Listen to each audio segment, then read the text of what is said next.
Kenalkan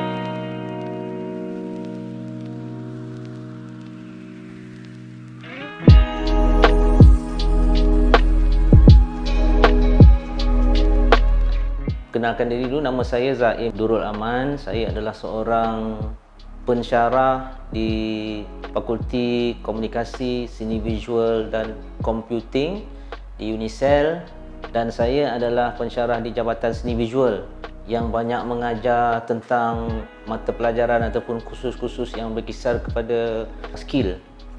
Saya juga adalah seorang pelukis yang memang bergiat aktif dalam kerja-kerja visual, kerja-kerja seperti berpameran di dalam negara dan juga di luar negara, dan pernah mengadakan pameran solo 4 kali, dan solo yang terakhir saya pada 2016 di Galeri Tapak.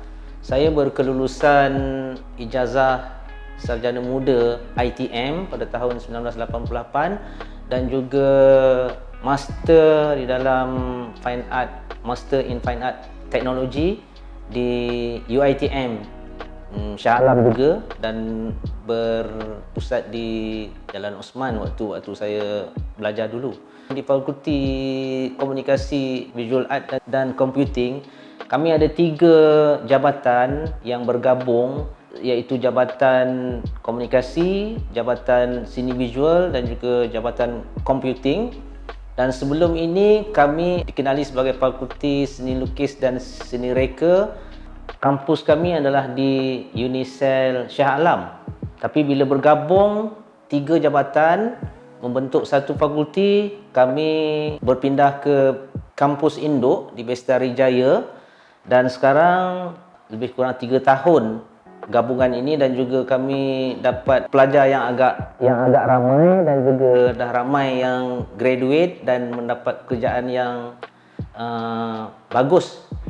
Di antaranya adalah pereka grafik ataupun grafik designer, dan ada juga yang menjadi pensyarah, dan ada juga yang menjadi senior designer di luar negara. Ada beberapa orang yang telah bekerja di luar negara sebagai senior designer dan dapat gaji yang sangat lumayan. Oleh itu, pada anak-anak, adik-adik yang baru menghabiskan STP dan juga STPM yang ingin melanjutkan pelajaran di bidang seni visual, bolehlah mendaftar di UNISEL pada semester-semester yang berikutnya. Kami akan sentiasa menawarkan kursus-kursus ini dari masa ke semasa. Okey, untuk adik-adik yang bersedia untuk menghadapi peperiksaan SPM, khususnya dalam bidang seni visual, saya ada sedikit lah, bukanlah nak kata mengajar, ada sedikit tips dari segi mengasah bakat ataupun mengasah skill daripada asas sehinggalah mahir untuk menghasilkan satu-satu karya. Yang paling penting sekali adalah mengenali ataupun mengetahui apa itu element of art. Di dalam element of art tu, di situlah sebenarnya asas bagaimana kita nak menghasilkan satu-satu karya ataupun satu-satu lukisan itu. Sebab setiap lukisan yang kita hasilkan tu perlukan kepahaman tentang asas. Di dalam element of art itu diterapkan pengenalan tentang garisan ataupun line, pengenalan tentang rupa ataupun pengenalan tentang shape, form, value, texture dan juga color. Color yang ataupun warna dalam chapter element of art tu, anak-anak harus mengetahui bahawa terdapat 2 campuran warna yang sangat penting, iaitu primary color ataupun warna prima dan juga secondary color ataupun warna sekundar. So daripada 3 warna primary ini dicampur menjadi warna secondary ataupun warna sekundar yang membentuk beribu-ribu warna selepas itu. Dan kepahaman yang inilah yang harusnya pelajar-pelajar tahu, dan kita tidak akan tahu melainkan pengalaman. Maknanya kita harus praktis dari hari ke hari. Semakin lama kita praktis, semakin banyak yang kita tahu. Sebab sekadar melalui penglihatan ataupun pembacaan tanpa ada praktikal, susah untuk kita nak memahami kerja-kerja kreatif ataupun kerja-kerja visual. Contohnya mata pelajaran skill, iaitu drawing, kita ada dua, drawing 1 dan juga drawing 2. Drawing 1 yang khususkan tentang asas seni lukis daripada yang seasas-asasnya, macam saya cakap tadi, element of art. Dan drawing itu khusus kepada figuratif painting sahaja. Dan dua subjek ni adalah subjek yang menggunakan kaedah manual untuk mengasah skill, dan tak ada pada kursus-kursus yang lain. Dan selain daripada itu, ada juga subjek selain daripada drawing, illustration. Illustration juga adalah method dia menggunakan ataupun mengasah bakat, mengasah skill. Cumanya selain daripada manual, akan diterapkan juga digital. Maknanya setiap kerja kamu, setiap kerja pelajar-pelajar yang sudah siap, yang dah siap, akan didigitalizekan untuk menghasilkan contohnya komik ataupun buku ataupun majalah, as long as ada ilustrasi, dan ilustrasi itu hasilnya adalah manual. Jika pelajar-pelajar tidak melalui proses kursus-kursus asas, agak sukar untuk pelajar-pelajar menghadapi kursus-kursus yang lain, seperti contohnya animasi 2 dimensi ataupun 2D animation, animasi 3D ataupun 3D animation, dan juga mata pelajaran ataupun kursus-kursus yang lain yang lebih menyukarkan. Sebab kursus-kursus tersebut pensyarahnya tidak akan mengajar drawing. Pensyarahnya cuma menyuruh sahaja. Cuma segala assignment yang diberi bergantung kepada kemahiran pelajar. Sebab segala teknik-teknik melukis dan juga teknik-teknik sketching, drawing semua sudah diajar waktu semester 1, semester 2 dan semester 3. Semester 4 dan semester ke atas sampai semester 9, pelajar-pelajar akan berusaha sendiri dan recall balik kursus-kursus yang asas seperti drawing dan juga illustration tu lah. Sebab tu mata pelajaran yang ini, mata pelajaran drawing ni sangat penting. Latihan juga perlu dilakukan pada setiap masa, walaupun setelah habis kursus tersebut dijalankan. Maknanya walaupun mata pelajaran tu pelajar-pelajar dah selesai, still pelajar-pelajar tetap kena praktis selagi masih lagi bergelar pelajar di Jabatan Seni Visual. Di Jabatan Seni Visual kami ada dua program, iaitu fotografi dan juga grafik. So, di dalam program grafik kita ada dua, iaitu Ijazah Sarjana Muda Seni Reka Grafik Digital dan juga Diploma Seni Reka Grafik Digital. Dan fotografi kita ada Ijazah Sarjana Muda Teknologi Fotografi Kreatif dan kita ada Diploma Teknologi Fotografi. Okey, di dalam program fotografi kita ada kekuatan iaitu yang tak ada pada universiti ataupun kolej yang lain. Kita ada underwater fotografi ataupun fotografi di dasar, di dalam air lah, di dasar laut. Once a while kita akan bawa student ke pulau perhentian untuk merakam ataupun untuk eksperimen ataupun untuk mendapat pengalaman bagaimana kaedah ataupun teknik menggunakan fotografi di dalam air. Itu adalah kekuatan kami lah di sini. Dan seni reka grafik memang sudah terkenal, memang kebanyakan agensi memang sudah tahu lulusan-lulusan UNISEL adalah lulusan yang sangat berkualiti, dan kami juga, dan alumni kami juga ramai yang dah mendapat tempat di dalam agensi-agensi ternama di dalam negara dan juga di luar negara. Kursus drawing sangat penting sebab dia adalah satu kursus persediaan untuk pelajar-pelajar menghadapi dunia sebenar. Kenapa drawing penting pada fotografi? Itu jadi persoalan.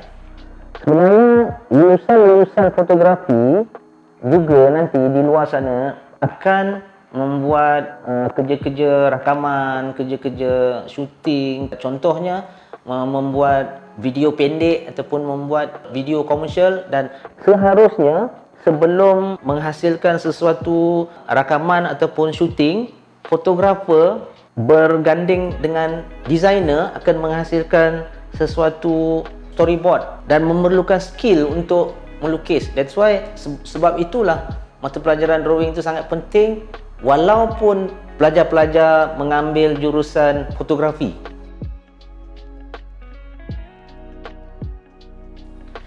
Di tangan saya ada 3 warna primary ataupun color prima, iaitu biru, kuning dan juga merah. Ini adalah color asas untuk dicampurkan menjadi color-color secondary ataupun color sekundar, dan selanjutnya akan menjadi color ketiga ataupun tertiary color, dan menghasilkan beribu-ribu color hasil daripada cuma 3 warna prima ni saja.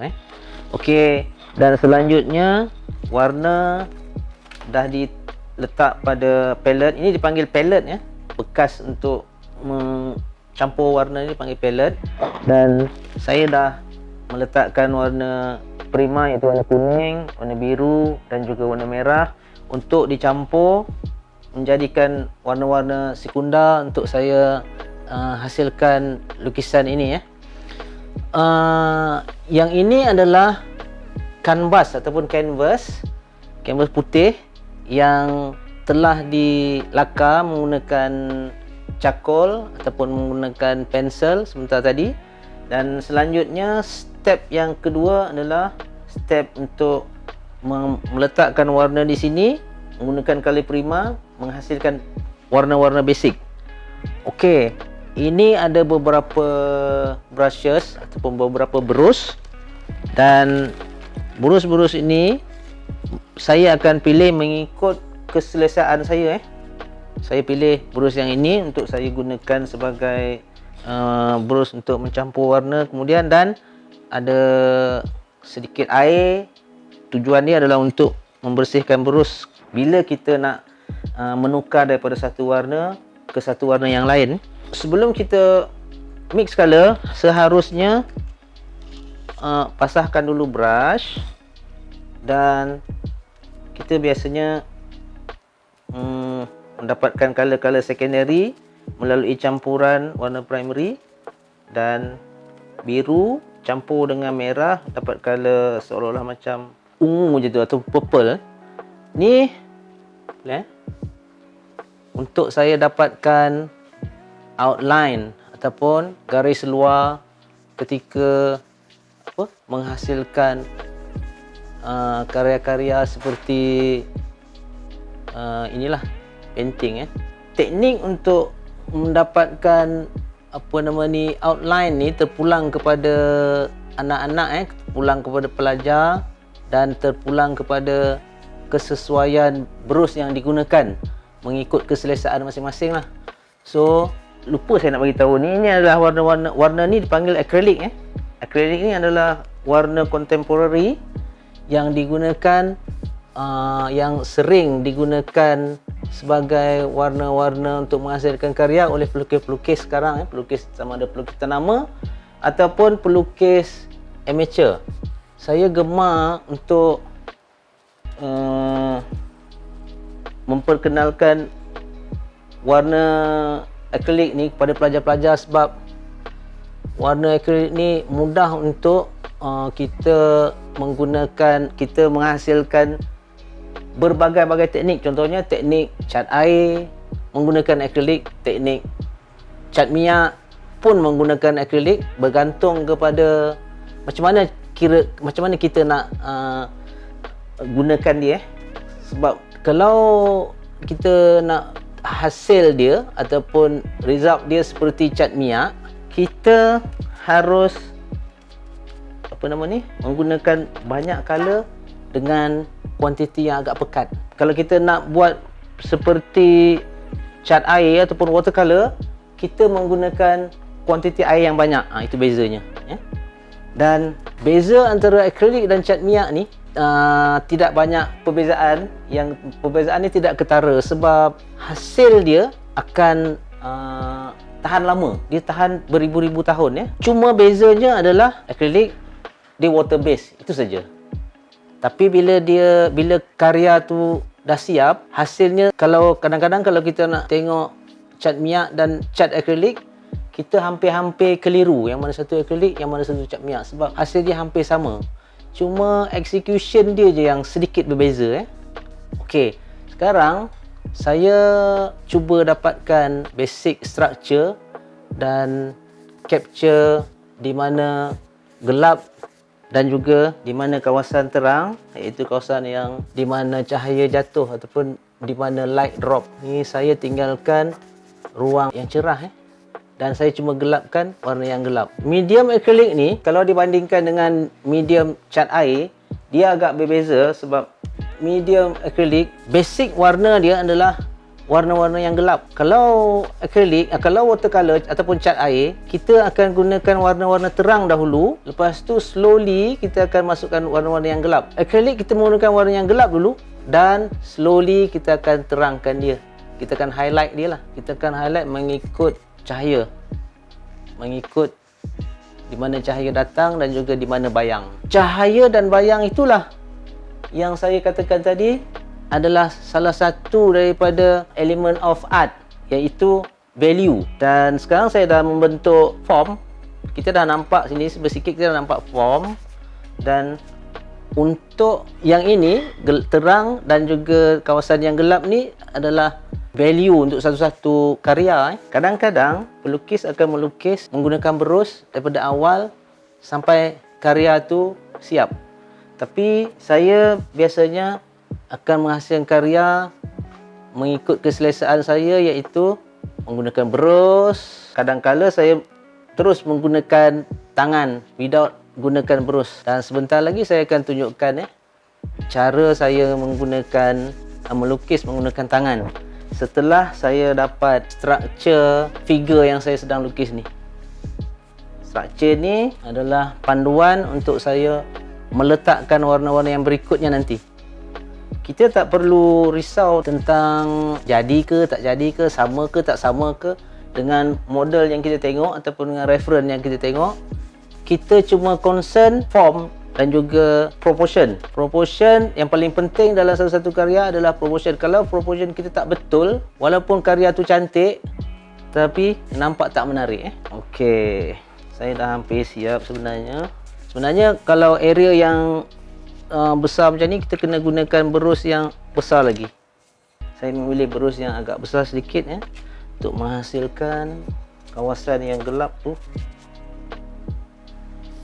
Dengan medium akrilik ni, awak ataupun pelajar-pelajar tak perlu takut untuk melakukan kesilapan sebab macam saya kata tadi, teknik ni adalah daripada gelap kepada terang.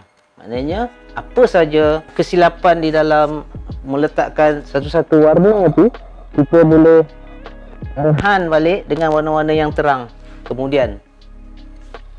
Okey, sekarang dah nampak bentuk. Kita dah nampak dekat sini kepala, kat sini kan kita dah ada tangan, dah ada, maknanya basic form dah ada. So tinggal nak rendering ataupun tinggal nak make up lah, nak cantikkan karya ni. So saya lebih gemar menggunakan campuran-campuran warna yang pelbagai dan menggunakan tangan. Saya lebih suka pakai sarung tangan supaya tangan kita tak kotor bila kita campur warna. Ini adalah clinical glove. Okey, saya memilih warna-warna seperti saya kata, menggunakan tangan.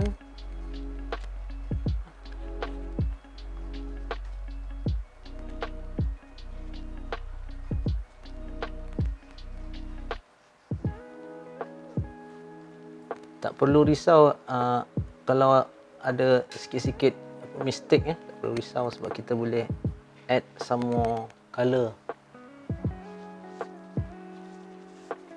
So kadang-kadang untuk mendapatkan form kita perlu ada warna as a background lah, background color.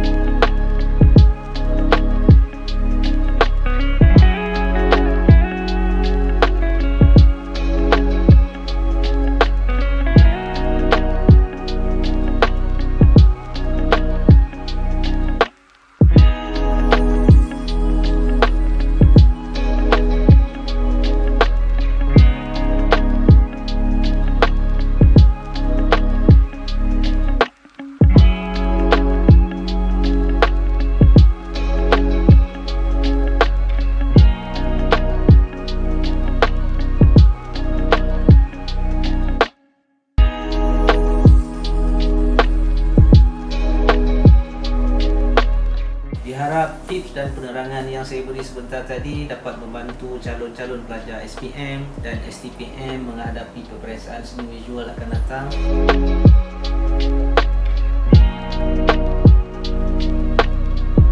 Kepada yang berminat untuk melanjutkan pelajaran di Jabatan Seni Visual di UNISEL, bolehlah melayari website UNISEL www.unisel.edu.my. Okey, sekian, terima kasih. Bertemu kita di semester yang akan datang. Bye.